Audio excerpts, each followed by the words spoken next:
मानिएको समय 10 मिनट।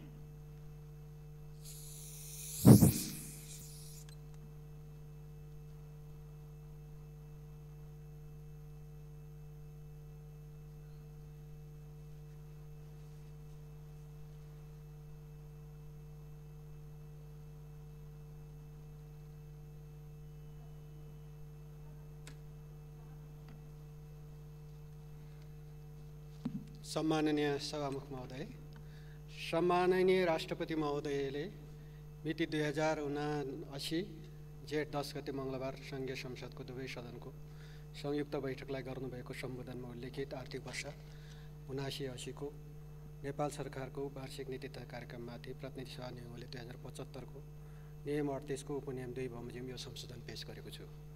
सबैभन्दा पहिले यसै संसदमा नेकपा एमालेका संसदीय दलका नेता पूर्व प्रधानमन्त्री केपी शर्मा ओलीले जुन दृष्टिकोण र संशोधनहरू राख्नुभयो यसको पूर्ण समर्थन गर्दछु।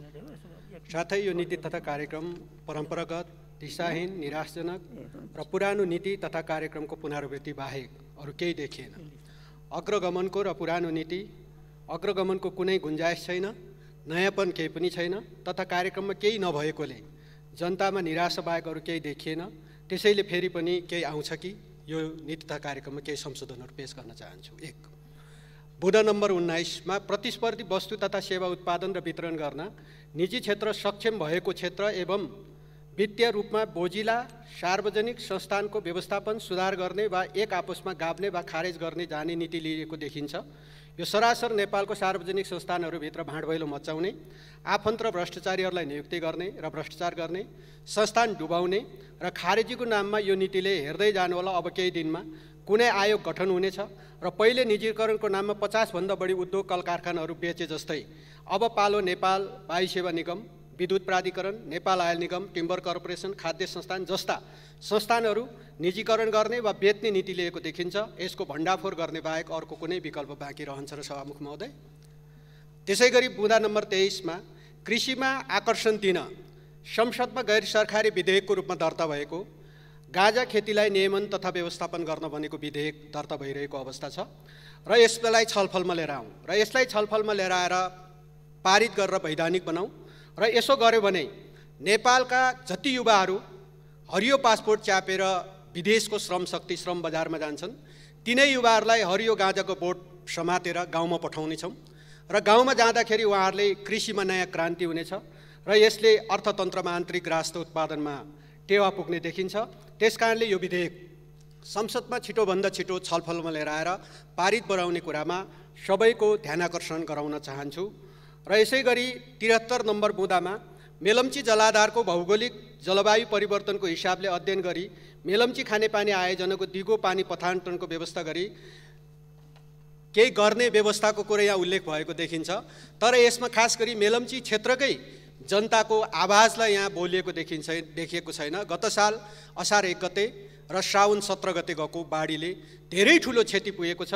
त्यसैले त्यो क्षतिको मूल्याङ्कन गरी पुनर्निर्माणको कार्य गर्ने विषयलाई यो नीति तथा कार्यक्रममा समेटेर मेलम्चीको दुःख खास गरी मेलम्चीवासी जनताको आँसुले जोरदार माग गरेको छ। त्यसकारणले यसमा यो कार्यक्रममा यसलाई समेटेर अगाडि बढ्न म जोरदार माग गर्दछु।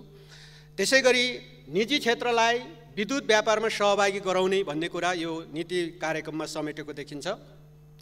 एउटा संस्था नेपाल विद्युत प्राधिकरण यसलाई पनि अब काहीँ न काहीँ यसलाई घाटामा लाने यसलाई डुबाउने खालको चाला सुरु भएको देखिन्छ। हेर्दा निजी क्षेत्रलाई समेटेको जस्तो देखिन्छ, निजी क्षेत्रलाई एक आकर्षण दिएको जस्तो देखिन्छ। तर तपाईँको चाहिँ यसमा केही सीमित नापाखोर व्यवसायी साथीहरूलाई विद्युत व्यापारमा संलग्न गराउने र त्यो विद्युत प्राधिकरणलाई ध्वस्त बनाउने र विद्युतको खरबौँको व्यापारमा केही सीमित व्यक्तिहरूको चङ्गुलमा नेपालको विद्युत व्यापारलाई बेच्ने नीति बाहेक अरू केही हुन सकेन। त्यस भएकाले यसलाई हटाउनुपर्छ र म सभामुख महोदय मार्फत यो नीति तथा कार्यक्रम मार्फत यो विषयलाई यहाँबाट हटाउन म अनुरोध गर्न चाहन्छु। त्यसैगरी 77 नम्बर बुँदामा रहेको यो विषय अलि अन्यलग्रस्त छ। अघि संसदीय दलका नेताज्यूले पनि धेरै कुरा राखिसक्नु भएको छ। यसलाई अलिकति ऊर्जाको बारेमा अलि व्यापक दृष्टिकोण राख्ने हो भने, ऊर्जाको बारेमा अलि साँच्चै नेपालको लाभलाई विषयलाई ध्यानमा राखेर गर्ने हो भने हाम्रा मित्र राष्ट्र छिमेकीहरूसँग एउटा चाहिँ अलि व्यापक पारस्परिक हितको लागि र दीर्घकालीन पारस्परिक हितलाई ध्यानमा राखेर मित्र राष्ट्रहरूसँग, भारत लगायतका मित्र राष्ट्रहरूसँग एउटा स्ट्यान्डर्ड सम्झौता गरेर ऊर्जा व्यापारको अर्थात् ऊर्जा विकासको चाहिँ बारेमा एउटा स्ट्यान्डर्ड सम्झौता गरेर त्यो सम्झौता अनुसार अगाडि बढ्ने नीति लिन सक्यौँ भने वास्तवमा नेपाल राष्ट्रले ऊर्जा क्षेत्रबाट लाभ प्राप्त गर्न सक्छ भन्ने लाग्छ। त्यसैले यो बुँदालाई यो कोणबाट चाहिँ व्याख्या गरेर अगाडि आउन जरुरी छ, न कि यो अन्य हिसाबले आउनुभन्दा यो ढङ्गले आउनु जरुरी छ। त्यसैगरी सभामुख महोदय, जलवायु परिवर्तनले नेपाल साँच्चै नेपालका हिम श्रृङ्खलाहरू जोखिममा हुँदै गएको कुरा चाहिँ हामीले त्यसको प्रभाव, त्यसको असर मेलम्चीको बाढीबाट हामीले देखेकै छौँ। त्यसैले जलवायु परिवर्तनले नेपालको हिम श्रृङ्खलाहरूमा परेको प्रभावलाई त्यसलाई न्यूनीकरण गर्न के गर्ने त्यसको बारेमा एकदम विस्तृत अध्ययन जरुरी छ। र विस्तृत अध्ययन गरिएन भने मेलम्चीको बाढी जस्तै हामीले केही दशकभित्रै हामीले थुप्रै त्यस्ता बाढीहरू बेहोर्नु पर्न सक्छ। त्यसमाले त्यसलाई प्राथमिकतामा राखेर अलि ठोस नीतिका साथ यो जलवायु परिवर्तनले पर्न सक्ने, नेपालको हिम श्रृङ्खलामा पर्न सक्ने प्रभावहरूको बारेमा चाहिँ अलि विशेष ठोस कार्यक्रमसहित आउन म जोरदार अनुरोध गर्न चाहन्छु। र अर्को बुँदामा खास गरी हामी जहिले पनि वृक्षारोपणलाई व्यापक रूपमा गर्दै जाने, वृक्षारोपण अगाडि बढाउने हरेक आर्थिक वर्षका नीति तथा कार्यक्रममा हामी लेखेको देख्छौँ। त्यस भएको कारणले यसमा अलिकति केही नयाँपन दिउँ। यसपटक केही नयाँपन दिने हो भने म सभामुख मार्फत सरकारलाई ध्यान आकर्षण गराउन चाहन्छु कि यसमा खास गरी अब वृक्षारोपणलाई अगाडि बढाउने हो भने वृक्षारोपण भनेको चाहिँ फ्रुट फरेस्टको कन्सेप्टमा अगाडि जाउँ। फ्रुट फरेस्टको कन्सेप्टलाई अगाडि बढाएर त्यस्तो नीति बनाएर त्यो अनुसारको वृक्षारोपण गरौँ। अब वृक्षारोपण गर्दाखेरि फलफुलको बिरुवाहरू लगाउँ र अरू जातका बिरुवाहरू होइन। त्यसैले यो चाहिँ एकदमै संशोधन अब प्रतिपक्षले राखेको अथवा कसैले राखेको संशोधन नगरे पनि यो विषयलाई मनन गर्न म हार्दिक अनुरोध गर्न चाहन्छु। त्यसै गरी हामी बुँदा नम्बर 90 मा म जान चाहन्छु कि वन्यजन्तु पालनको विषय त्यहाँ उल्लेख भएको देखिन्छ र हामीले धेरै पहिलेदेखि वन्यजन्तुलाई अलि व्यावसायिक पालनको बारेमा छलफल गरेको देखिन्छ।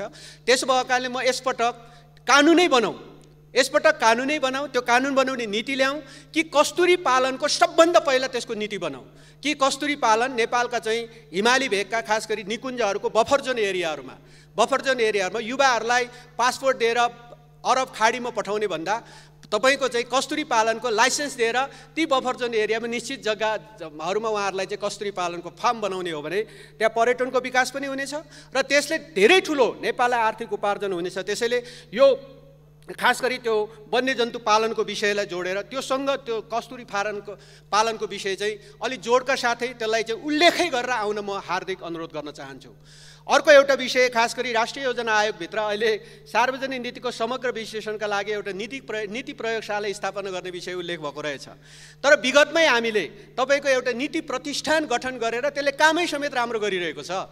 त्यसमाले अर्को एउटा संस्थान जन्माएर अनि फेरि तपाईको चाहिँ पुरानो काम गरिरहेको संस्थानलाई मार्ने उद्देश्य त होइन। त्यस भएको कारणले त्यो अर्को नीति प्रतिष्ठानलाई विघटन गर्नको उद्देश्यले चाहिँ यो आएको हो भने यो राम्रो देखिएन। त्यसैले संस्थानहरू जन्माइरहने अनि फेरि मारिरहने जन्माइरहने यो तरिका होइन। त्यस भएको कारणले यसलाई अहिले उल्लेख गरिरहनु जरुरी छैन। यसलाई हटाउँ कि नीति प्रतिष्ठानलाई नै बरु त्यसलाई अझै पुग्दैन पूर्वाधार भने त्यसलाई पूर्वाधार पुर्याउने भन्ने कुरामा अलि जोड गर्न म हार्दिक अनुरोध गर्न चाहन्छु। त्यस पछाडि अर्को चाहिँ हामी खास गरी तपाईँ सत्य निरूपण र पीडितलाई न्याय दिने कुरा, परिपूरणको कुरा, मेलमिलाप कुरा, शान्ति प्रक्रियालाई निष्कर्षमा पुर्याउने कुरा कति वर्ष चलाउने हो, कति वर्षको कुरा हो। किनभने शान्ति प्रक्रियासँगै जोडिएका साथीहरू अब हिजो हिंसात्मक द्वन्द्वमै रहेका साथीहरू द्वन्द्वबाटै चाहिँ शान्ति प्रक्रियामा आइसकेपछि उहाँहरू समेत पनि त अहिले सरकारमा छ, झन्डै 1 वर्ष हुन लागिसक्यो। त्यस भएको कारणले त्यो 1 वर्ष अब किन कटाउँछौँ हामी? त्यस भएको कारणले यो चाहिँ अब टाइम फ्रेम तोकिनुपर्छ। कहिल्यै पुरा नहुने गरी लाग्नु हुँदैन। कहिलेसम्म शान्ति प्रक्रिया टुङ्गोमा पुर्याउने हो जवाब दिनुपर्छ र पीडितले कति पीडा सहने हो यो कुरा पनि जरुरी छ। त्यसमाले यो आर्थिक वर्षदेखि यो विषय नउठ्ने गरी निष्कर्षमा पुर्याउन चाहिँ म सभामुख मार्फत हार्दिक आग्रह गर्न चाहन्छु। र अन्तमा केपी ओली नेतृत्वको सरकार हुँदा अगाडि बढाएका सुरुङ मार्ग, रेलको विकास, जल यातायातको विकास, मदन भण्डारी लोकमार्ग, नेपालको आफ्नै स्याटेलाइट विकास, डिजिटल नेपाल, विद्यार्थी दिवा खाजा कार्यक्रम, सामाजिक सुरक्षा भत्ताको वृद्धि सम्बन्धी विषय, राष्ट्र सेवाको सुविधा वृद्धि सम्बन्धीको विषय, नागरिकता विधेयक प्रस्तुत गर्ने मनसाय, make in Nepal, made in Nepal जस्तो अवधारणा, स्वास्थ्य बिमा, राष्ट्रपति शैक्षिक सुधार कार्यक्रम, राष्ट्रपति महिला उत्थान कार्यक्रम, प्रधानमन्त्री स्वरोजगार कार्यक्रम, एक घर एक धारा अभियान, बुढी गण्डकी जलविद्युत आफैले बनाउने विषय, नदी डाइभर्सन कार्यक्रम, सुक्खा बन्दरगाह, सिंहदरबार गुरु योजना, महेन्द्र राजमार्ग 4 देखि 6 लेनमा विस्तार गर्ने कुरा, काठमाडौँ उपत्यकाको एकीकृत विकासको अवधारणा, विमानस्थल विस्तार, नेपाल विकासशील राष्ट्रको सूचीबाट नेपाल चाहिँ खास गरी नेपाल एउटा चाहिँ अति चाहिँ कम विकसित राष्ट्रबाट विकासशील राष्ट्रको सूचीमा पार्न गरिने पहल, त्यसै गरी पुल निर्माणको प्राथमिकीकरण, गरिब तथा विपन्न परिवारको पहिचान गरी कार्ड वितरण र सेवा सुविधा दिने विषय, भू उपयोग नीति, प्रधानमन्त्री कृषि आधुनिकीकरण कार्यक्रम, सार्वजनिक खर्च व्यवस्थापन, ग्रेट हिमालयन ट्रेल जस्ता सयौं कार्यक्रमहरूलाई यस नीति तथा कार्यक्रमको पाना पानामा समेटेर ल्याएको छ र त्यसरी समेटेर ल्याएकोमा म सरकारलाई धन्यवाद दिन चाहन्छु। सभामुख महोदय, यो सरकारले आफ्नो कुनै नयाँ कार्यक्रम ल्याउन नसकेको भने दुःख व्यक्त गर्दछु।